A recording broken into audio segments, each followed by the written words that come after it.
સુરતમાં વરસાદે ભારે તારાજી જેવી સ્થિતિ સર્જી છે। જો કે આજે ત્રીજા દિવસે પણ ડિંડોલી દેલાડવા જેવા વિસ્તારમાં પાણી ભરાયેલા રહેતા લોકોમાં આક્રોશ જોવા મળ્યો હતો।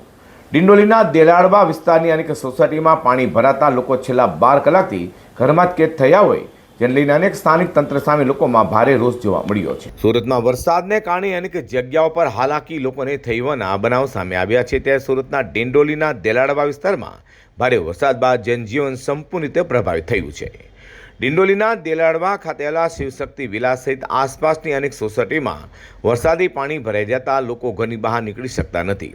છેલ્લા 12 કલાકથી રહીશો ઘરમાં જ રહેવા મજબૂર બન્યા છે। રસ્તાઓ નદીમાં ફેરવાઈ જતા વાહનોની અવરજવર પર ઠપ થઈ ગઈ છે। જો કે કોઈ મેડિકલ ઇમરજન્સી સર્જાય તો એમ્બ્યુલન્સ કે પછી અન્ય વાહન પણ પહોંચવું મુશ્કેલ બની રહ્યું છે। સ્થાનિક રહીશ પપ્પુ દિવારીએ આક્ષેપ કર્યો હતો કે અમે પાણીમાં ફસાયેલા છીએ અને મદદની રાહ જોઈ રહ્યા છીએ, પરંતુ હજુ સુધી કોઈ મદદ પહોંચી નથી। રહીશોએ વધુમાં આક્ષેપ કર્યો હતો કે સરપંચનો કોઈ અતોપતો નથી, તો સાથે સ્થાનિકોએ તંત્રની કામગીરી સામે ભારે નારાજગી પણ વ્યક્ત કરી રહ્યા છે। मेरा नाम पप्पू तिवारी है।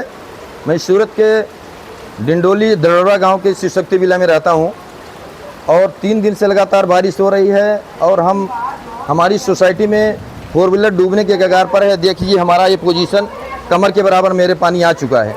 मेरे भोलेनाथ मंदिर में पानी पूरा चढ़ चुका है और इस मुसीबत घड़ी में दड़वा गांव सरपंच से चाहूँगा कि आप इस मुसीबत घड़ी में हम सबके साथ रहें और इसको कैसे आगे निराकरण करना है आप इस पर गौर करिए।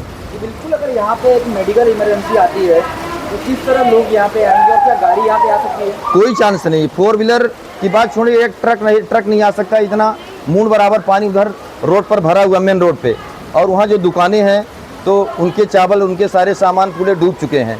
यहाँ से शिवशक्ति विला से टेबल ले गए हैं उसमें चावल रखने के लिए कि कोई ज़रूरत चीज़ें ख़राब न होने पाए, तो कोई चांस नहीं। यहाँ से मेडिकल की व्यवस्था जो करना है तो अपनी सोसाइटी से भी हम लोग समझ सकते हैं क्या करना है क्या नहीं करना है।